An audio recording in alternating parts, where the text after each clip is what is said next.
Gentlemen, ladies, and anyone in between, I welcome you all, and today I'm going to share with you some confirmations that I've received about what is coming out at this year's Icast. And I'll tell you what, guys, it's been a long time since there's been anything really to get excited about at Icast, because usually it's announced at the Japanese trade shows earlier in the year, and this year we had the Stella announced earlier in the season, same thing with the Exist. But this year is different. Shimano has two reels coming out that one is actually unique, and it's not a little cheap reel.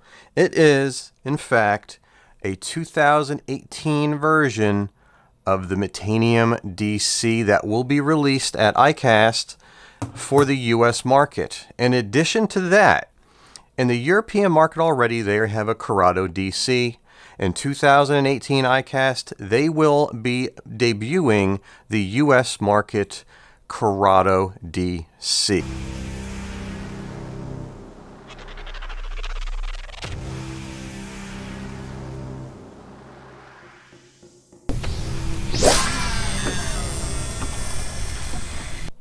So in addition to the Curado KDC, the Metanium MGL DC, Shimano's also going to be bringing out a new Aldebaran to the US market. So as far as the mid and mid-high end reels, Shimano is going to be killing it this year. I can't really divulge what I know as far as what's coming down the line from Daiwa. However, what I've seen in that price range, I think, barring one reel, I think Shimano's got it locked up at Icast this year. I'm willing to bet that they're going to take home a bunch of awards for that Curado KDC. Now, while I have you here, I'm a review channel. I've been fishing this Bantam. I fished one a little bit earlier in the year. This one's another brand new one. I got it about a week ago. Put about, I'd say, a solid 10 hours on this one so far. And I'll just give you a quick synopsis on it. What I have found, comparing this reel to what I consider to be a benchmark, and this is the standard of all reels right now in 2018, in my opinion. This is the Steez SV TWS. This is like a 10 across the board and maybe a 9.5 in one or two categories. It's that good. It's an excellent caster. It's smooth as silk. It's a tank reel. You can fish pretty much anything from crankbaits, buzzbaits, medium-sized swim baits. It does everything spectacularly. Comparing the much less expensive Bantam MGL to the Steez, it equals it. It's 10s across the board. The only thing I wouldn't give it top marks for, weight, because it's not 5.5 ounces, it's 7.5 ounces, and maximum casting distance. One thing I found, I'm not a monofilament or fluorocarbon mainline fisherman. I usually use braid. However, I do love the new Fireline Ultra 8. That's what this is. This is their 14-pound test. It has an actual break strength of around 38 if you use like a PR knot, 36 to 38 pounds. So it's a very strong line, even though its package stated breaking strength is only 14. It is a little bit wiry.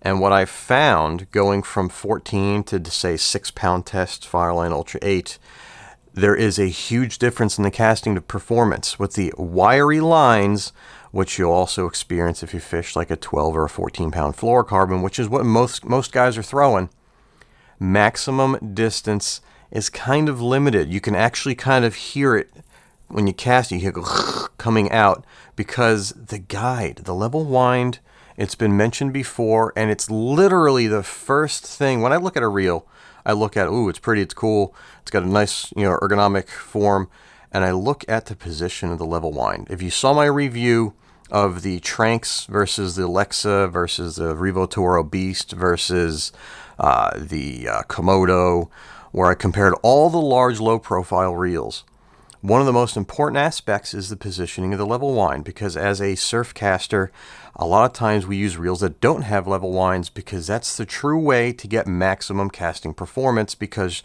you're not being throttled back by the line trying to funnel itself and almost push itself through that level wind.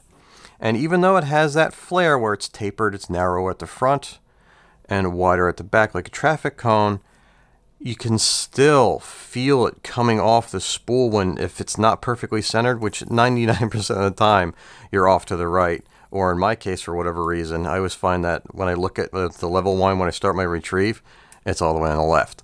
You really do get that bouncing off of a rev limiter sensation when that line goes and you can kind of feel it in the rod tip when you're going for maximum casting distance. The braking on this reel is great. The SVS brake is very nice. Sometimes the side plate's a little tricky to get off, get a little wiggle. And great brake, casts great, but I think the perfect way to describe the casting of this reel is almost as good as the Curado K. Not quite. Curado K is a better caster, even though it doesn't have the MGL spool. I think it does anyway. But it is an all-around great reel. When you're retrieving it, you just, wow, it's an Antares. It's one of the most precise reels Shimano's ever come out with. It is equal to that of the Antares. I'll bet you guys a Stella, if I gave you this reel and you retrieved it under load against the much more expensive Antares, you probably wouldn't feel the difference. I mean, that's how liquidy smooth this reel is. It's a looker. I think it's a beautiful reel. It's a tank. It's a pleasure to fish. But again, if you're throwing spooks, if you're a river rat like me, where you're kind of fixed as far as how close you can get to structure, if you're like, I love probing log jams with my Scooby-Doo rigs, which is a weedless wacky hook with a swinging tungsten weight ahead of it that I'll throw into log jams. You know, and the whole thing behind this rig is most of the time it'll come out clean so you don't blow out the hole. But when you're chasing the true giant river smallmouths, a lot of times during the daytime, they're in those dense, twisted up log jams that are along the bank, and you don't know what branches and sticks are coming out. So that's why I use that weedless rig, and that's why I'm using 14-pound heavier lines when most guys use 8-pound test mono. So you're throwing into these log jams, and a lot of times you can't get that close to them. And I'm finding that I can't reach them with this reel, and I come out with this, and it's easy peasy, you know, just a lob with this reel. So I'm like, wait a minute. So go and adjust all the brakings. And I find that with the wiry braids, I really can't cast this reel with a brake setting of 1. I thought that was very interesting because that resistance of it going through the level wind is enough to throw off the brake.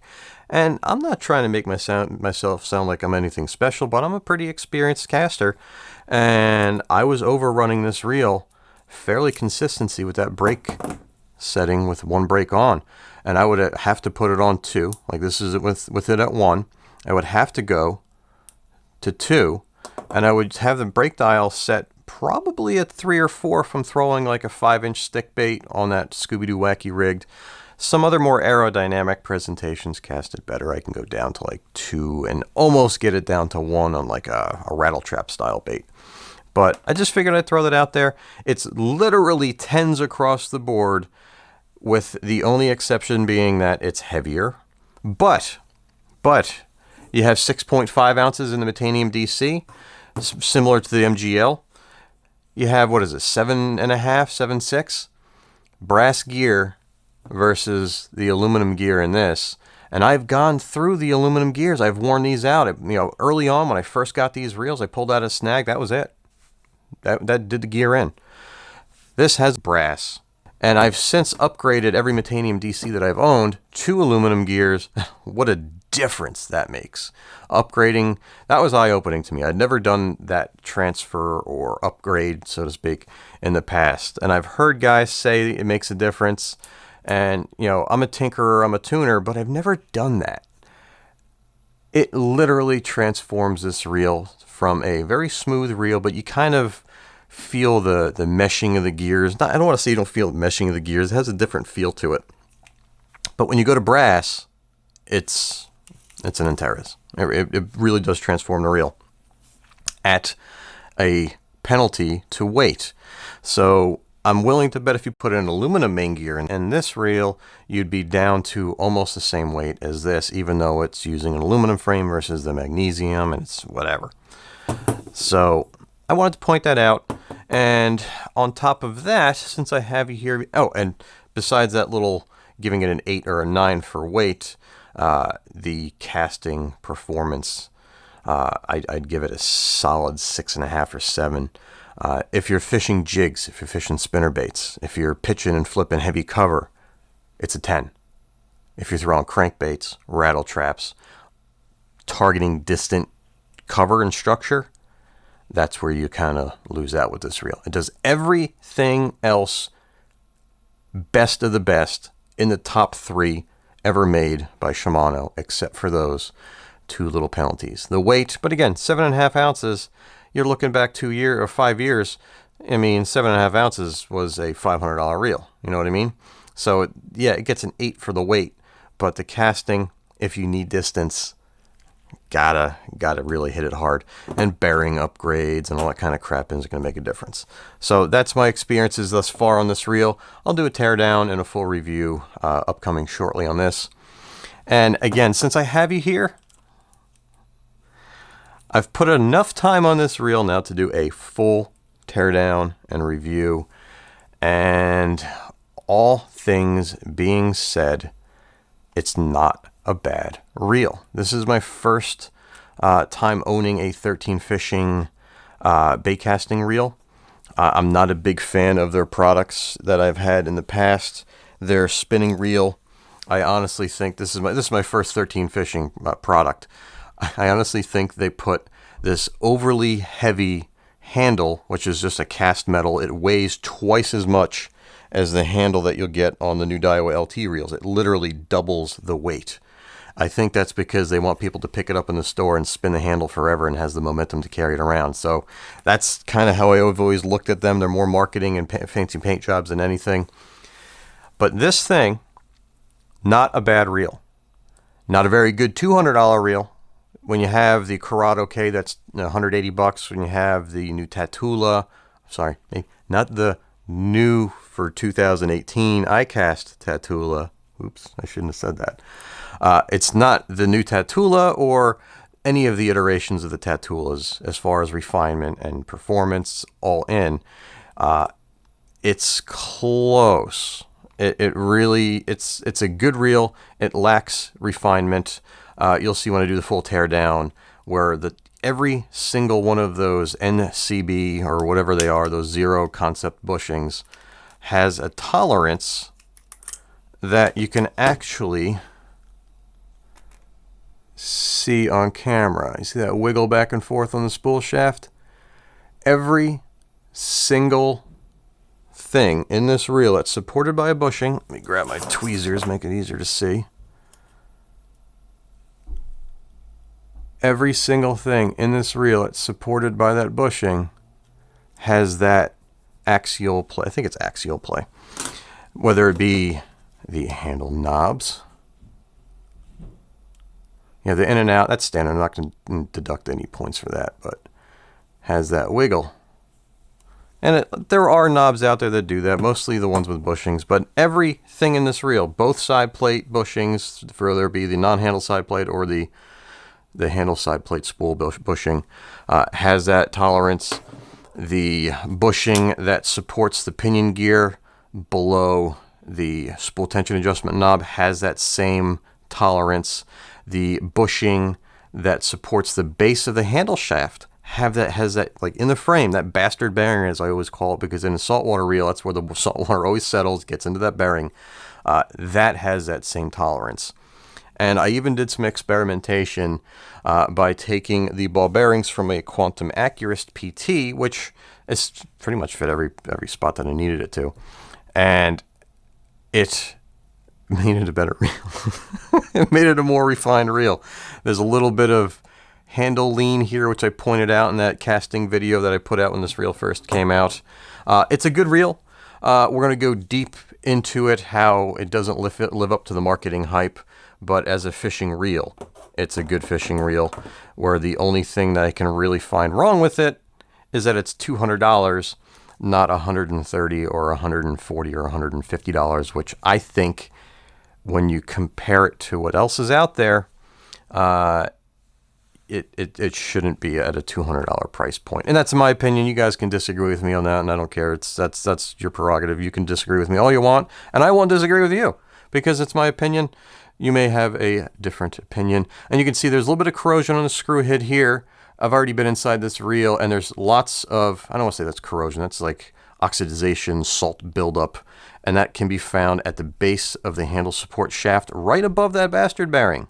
The bearing survived, but I left it the way it is, so when I dismantle the reel, you'll see it all piled up. It made getting the drag stack and main gear off of that main shaft and out a little bit of a challenge because it kind of got stuck to it because of all that corrosion and oxidation buildup. And real quick, casting performance when on the water, it's fine. It's not the furthest casting reel. It actually, believe it or not, throws better than the Bantam when it comes to maximum casting distance applications, which is awesome to see in a reel that doesn't use ball bearings. But in terms of joy to fish, the braking system on this reel is a joke. First off, it's 2018. You want a fully external adjustable brake.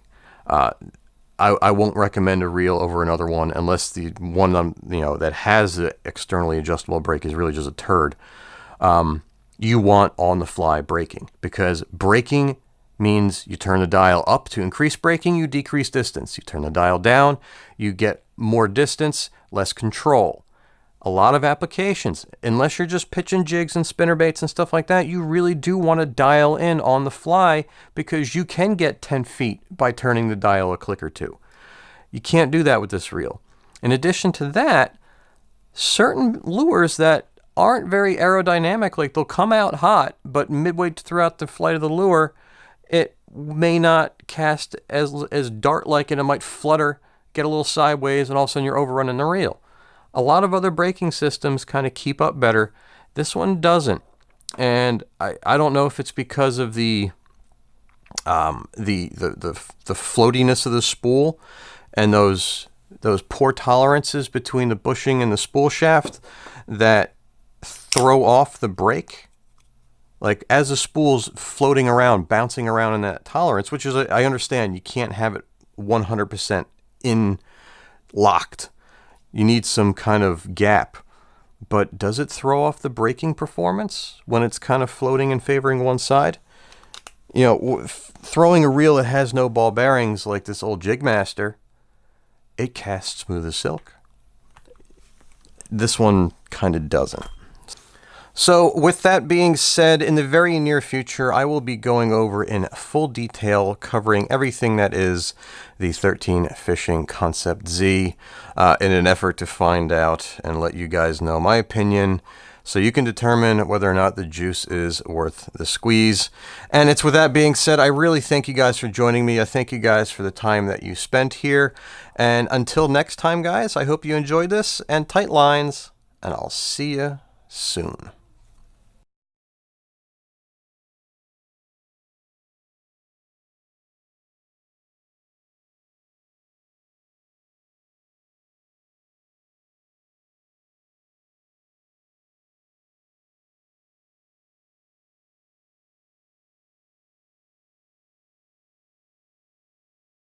Brass.